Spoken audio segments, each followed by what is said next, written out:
Dios les bendiga, mis amados hermanos. Aquí su pastor César una vez más con el estudio sobre la doctrina, y en este caso será la octava doctrina, la iglesia. En Efesios capítulo 1, versículo 22 y 23 dice: y sometió todas las cosas bajo sus pies y lo dio por cabeza sobre todas las cosas a la iglesia, la cual es su cuerpo, la plenitud de aquel que todo lo llena en todo. También 1 Corintios capítulo 12 y el versículo del 14 al 20 está escrito: porque así como el cuerpo es uno y tiene muchos miembros, pero todos los miembros del cuerpo, siendo muchos, son un solo cuerpo, así también Cristo, porque por un solo espíritu fuimos bautizados en un cuerpo, sea judíos o griegos, sean esclavos o libres, y a todos se nos dio a beber de un mismo espíritu. Además, el cuerpo no es un solo miembro, sino muchos. Si dijere el pie: ¿por qué no soy mano? ¿No soy del cuerpo? Por eso no será del cuerpo. Y si dijere la oreja: ¿por qué no soy ojo? ¿No soy del cuerpo? Por eso no será del cuerpo. Si todo el cuerpo fuese ojo, ¿dónde estaría el oído? Si todo fuese oído, ¿dónde estaría el olfato? Mas ahora Dios ha colocado los miembros, cada uno de ellos, en el cuerpo como Él quiso.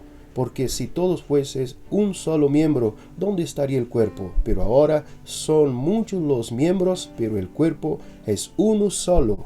Así que nuestra declaración de fe dice: creemos que la iglesia es el cuerpo de Cristo, está compuesta por cada creyente nacido del Espíritu. Su propósito es adorar a Dios, edificar a los fieles y evangelizar al mundo. Todo creyente es un ministro llamado para servir, testificar, interceder y contribuir. También hay un llamamiento especial ordenado por Dios para los ministros de la palabra. Al recibir a Jesucristo como Señor y Salvador de su vida, usted recibe el derecho de ser hijo de Dios, miembro de la familia y parte del pueblo del Señor, conocido en la Biblia como la Iglesia. Por lo tanto, ahora como hijo de Dios, usted es miembro de la Iglesia, del cuerpo de Cristo, y es templo viviente del Espíritu Santo. Efesios capítulo 2, versículo 19 al 22 dice: así que ya no sois extranjeros ni advenedizos, sino conciudadanos de los santos y miembros de la familia de Dios, edificados sobre el fundamento de los apóstoles y profetas, siendo la principal piedra del ángulo Jesucristo mismo, en quien todo el edificio, bien coordinado, va creciendo para ser un templo santo en el Señor, en quien vosotros también sois juntamente edificados para morada de Dios en el Espíritu. ¿Qué es la iglesia? La palabra iglesia viene de una expresión griega antigua, eklesia, que significa los llamados. Es la congregación de los redimidos, aquellos que han sido llamados por Dios, que recibieron a Jesús como su Señor y Salvador, fueron redimidos por la sangre de Jesucristo y han experimentado nuevo nacimiento por la obra del Espíritu Santo a través de la conversión. Es la comunidad de los miembros del cuerpo de Cristo, aquellos que en Cristo son nuevas criaturas y forman parte de su cuerpo, que espiritualmente son miembros de la Iglesia universal e invisible, la misma que recibe vida y dirección a través del Espíritu Santo. Sus miembros se encuentran en todo el mundo. Es la congregación local de los creyentes. La integran los redimidos por Cristo que se congregan en un determinado lugar. Se les denomina comúnmente como iglesia local, que por necesidad de organización y administración se establecen en un lugar específicamente como vereda, municipio, barrio o ciudad. La iglesia no es denominacional ni tampoco interdenominacional. Efesios capítulo 1, versículo 22 nos está diciendo: y sometió todas las cosas bajo sus pies, y lo dio por cabeza sobre todas las cosas a la iglesia. Efesios también, el capítulo 5, versículo 25 dice: maridos, amad a vuestras mujeres, así como Cristo amó a la iglesia y se entregó a sí mismo por ella. Colosenses capítulo 1, versículo 18 también está escrito: y Él es la cabeza del cuerpo, que es la iglesia, el que es el principio, el primogénito de entre los muertos, para que en todo tenga la preeminencia. 1 Corintios capítulo 1 y versículo 13 dice: ¿Acaso está dividido Cristo? ¿Fue crucificado Pablo por vosotros? ¿O fuisteis bautizados en el nombre de Pablo? También 1 Corintios, el capítulo 3, versículo 4 al 9 nos dice, porque diciendo el uno, yo ciertamente soy de Pablo, y el otro, yo soy de Apolos, ¿no sois carnales? ¿Qué pues es Pablo? ¿Y qué es Apolos?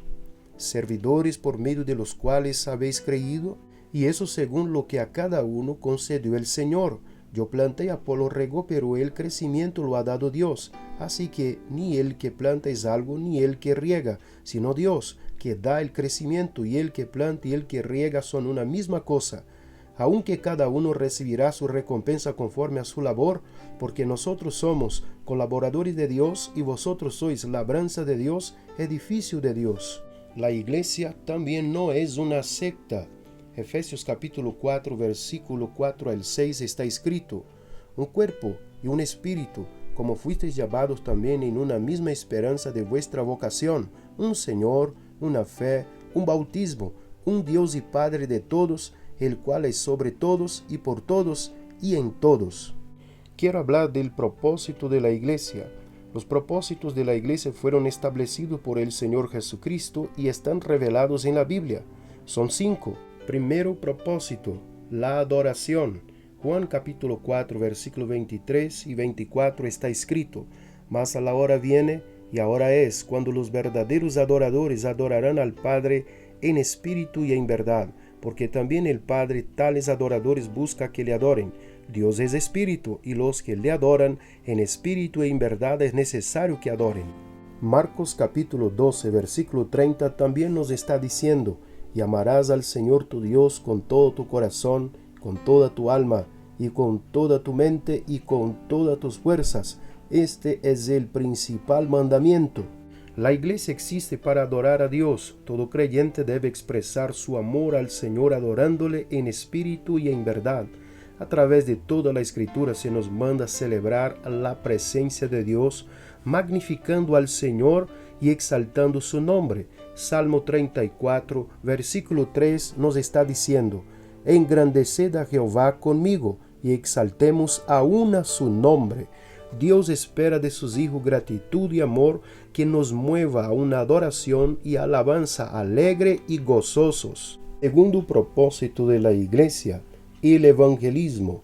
Marcos capítulo 16, versículo 15 dice, y les dijo, id por todo el mundo y predicad el evangelio a toda criatura. Mateo capítulo 28, versículo 19 también nos está diciendo, por tanto, id y haced discípulos a todas las naciones, bautizándolos en el nombre del Padre y del Hijo y del Espíritu Santo. La iglesia existe para comunicar la palabra de Dios y ganar almas para Cristo. Todo creyente es un embajador de Jesucristo y nuestra misión es evangelizar al mundo. Tercero propósito de la iglesia es la comunión.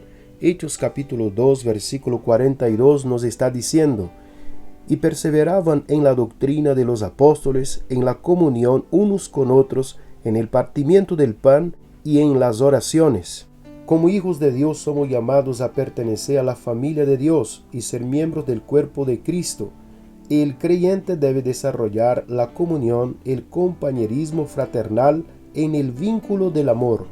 El cuarto propósito de la iglesia es el discipulado. Mateo capítulo 28, versículo 19 y 20 nos está diciendo, por tanto, id y haced discípulos a todas las naciones, bautizándolos en el nombre del Padre y del Hijo y del Espíritu Santo, e enseñándoles que guarden todas las cosas que os he mandado.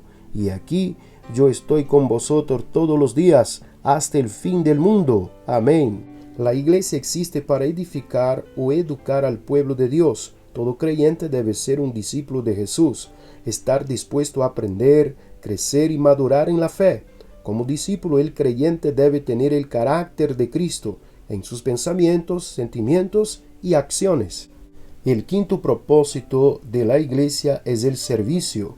Hechos de los Apóstoles capítulo 6, a partir del versículo 1, del 1 al 3, dice, en aquellos días, como crecía el número de los discípulos, hubo murmuración de los griegos contra los hebreos de que las viudas de aquellos eran desatendidas en la distribución diaria. Entonces los 12 convocaron a la multitud de los discípulos y dijeron: no es justo que nosotros dejemos a la palabra de Dios para servir a las mesas. Buscad pues, hermanos, de entre vosotros a 7 varones de buen testimonio, llenos del Espíritu Santo y de sabiduría, a quienes encarguemos de este trabajo. La iglesia existe para servir a las personas. El servicio es demostrar el amor de Dios a otros, amar a nuestro prójimo y satisfacer sus necesidades, sanando sus heridas en el nombre de Jesús. La relación entre Cristo y la iglesia. La iglesia queda maravillosamente ilustrada en el Nuevo Testamento con figuras visibles de la realidad para revelar su naturaleza, contenido y propósito. Estas figuras son como un cuerpo. 1 Corintios capítulo 12, del versículo 12 al 28, ya mencionados en este estudio, nos declara sobre el tema. Efesios capítulo 1, versículo 22 al 23, nos dice: y sometió todas las cosas bajo sus pies, y lo dio por cabeza sobre todas las cosas a la iglesia, la cual es su cuerpo, la plenitud de aquel que todo lo llena en todo. Esta ilustración manifiesta las siguientes características de la iglesia como cuerpo. La iglesia es una realidad espiritual de un cuerpo vivo y formado por miembros vivos y activos. Cristo es la cabeza de la iglesia. Los miembros se relacionan, someten y obedecen a Jesucristo como cabeza. La iglesia tiene miembros diferentes unos de otros, bien organizados, y cada uno ocupa su lugar dentro del cuerpo. La vida individual y colectiva de cada creyente como miembro del cuerpo tienen la responsabilidad de crecer y edificarse mutuamente en amor. Efesios capítulo 4 y el versículo 15 al 16 nos dice: sino que siguiendo la verdad en amor, crezcamos en todo en aquel que es la cabeza, esto es Cristo, de quien todo el cuerpo, bien concertado y unido entre sí por todas las coyunturas, que se ayudan mutuamente según la actividad propia de cada miembro, recibe su crecimiento para ir edificándose en amor. Como un edificio o templo.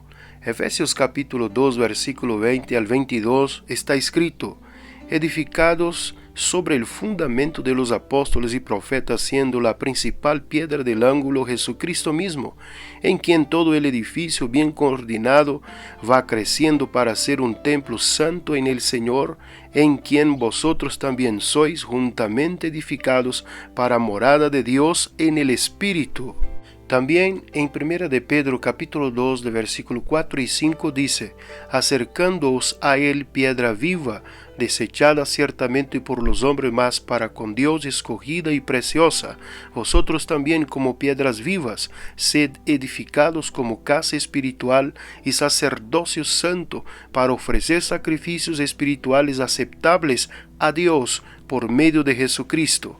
La ilustración de la iglesia como templo nos enseña que Jesucristo es la roca en que está fundamentado la iglesia. Mateo capítulo 16, el versículo 18 dice: y yo también te digo que tú eres Pedro, y sobre esta roca edificaré mi iglesia, y las puertas del Hades no prevalecerán contra ella. Cristo es el fundamento y la piedra principal del ángulo. 1 de Pedro capítulo 2 versículos 6 al 7 está escrito: por lo cual también contiene la escritura: he aquí pongo en Sión la piedra principal del ángulo, escogida, preciosa, el que creyere en él no será avergonzado. Para vosotros pues, los que creéis, él es precioso, pero para los que no creen, la piedra que los edificadores desecharon ha venido a ser la cabeza del ángulo. Que los creyentes somos piedras vivas que se usan en la construcción del templo espiritual. 1 de Pedro capítulo 2 versículo 5 dice: vosotros también, como piedras vivas, sed edificados como casa espiritual y sacerdocio santo, para ofrecer sacrificios espirituales aceptables a Dios por medio de Jesucristo. Que la iglesia no está fundada sobre un hombre, ejemplo, Pedro o cualquier otro personaje bíblico, tampoco en una institución religiosa en particular. Como una planta Juan capítulo 15, del versículo 1 al 15 nos enseña sobre el tema. Voy a leer el versículo 1 al 3 que dice: Yo soy la vid verdadera y mi Padre es el labrador. Todo pámpano que en mí no lleva fruto, lo quitará, y todo aquel que lleva fruto lo limpiará para que lleve más fruto. Ya vosotros estáis limpios por la palabra que os he hablado. La vid como ilustración de la iglesia nos enseña que Jesucristo es la vid verdadera que da vida y alimenta a los pámpanos, o sea, las ramas que son los creyentes, que los creyentes como pámpanos deben estar unidos a la vid para crecer espiritualmente y llevar mucho fruto. Juan capítulo 15, versículo 2 dice: Todo pámpano que en mí no lleva fruto, lo quita, y todo aquel que lleva fruto lo limpiará para que lleve más fruto. También versículo 5 dice: Yo soy la vid verdadera, vosotros los pámpanos. El que permanece en mí, yo en él, éste lleva mucho fruto, porque separados de mí nada podéis hacer. También el versículo 16 dice: No me elegisteis vosotros a mí, sino que yo os elegí a vosotros y os he puesto para que llevéis fruto, y vuestro fruto permanezca, para que todo lo que pidiereis al Padre en mi nombre, Él os lo dé. ¿Por qué debemos congregarnos? Debemos rendirle culto a Dios. Romanos capítulo 12, versículo 1 dice: Así que, hermanos, os ruego por las misericordias de Dios que presentéis vuestros cuerpos en sacrificio vivo, santo y agradable a Dios, que es vuestro culto racional. Es un mandato divino el congregarnos.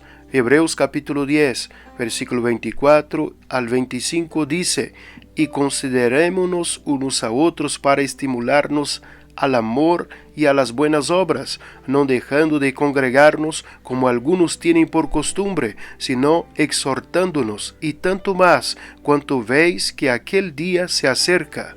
Pertenecemos a la Iglesia militante y universal, que es el cuerpo de creyentes vivos. Somos un ejército con poder y armas celestiales para vencer al enemigo. 2 Timoteo capítulo 2 y el versículo 4 dice: Ninguno que milita se enreda en los negocios de la vida a fin de agradar a aquel que lo tomó por soldado. El congregarnos es una necesidad para nuestro crecimiento espiritual.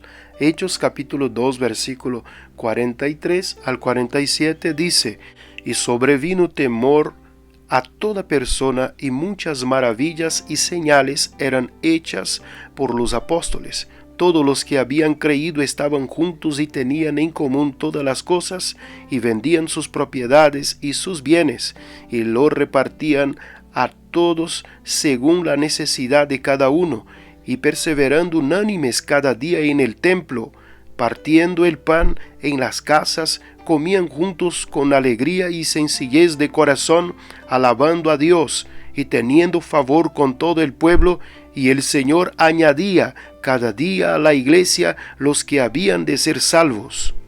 Ahora citaré algunos beneficios de asistir a la iglesia. Primero, somos bendecidos con una unción del Espíritu Santo. Es un lugar donde recibimos sanidad. Hechos capítulo 3, versículo 1 al 9. Es un lugar donde recibimos revelación divina. Lucas capítulo 1, versículo 5 al 13. Es un lugar donde conocemos a Jesús. Lucas capítulo 2, versículo 21 al 31. Es un lugar donde recibimos enseñanza de la palabra. También es un lugar donde somos amados y amamos a otros. Los creyentes redimidos por la sangre de Jesús somos miembros de la iglesia y recibimos la bendición de tener vida, alimento, crecimiento y fruto en Jesucristo nuestro Señor. Nuestra responsabilidad es permanecer en Él, comprometernos. Dios les bendiga y hasta nuestro próximo estudio.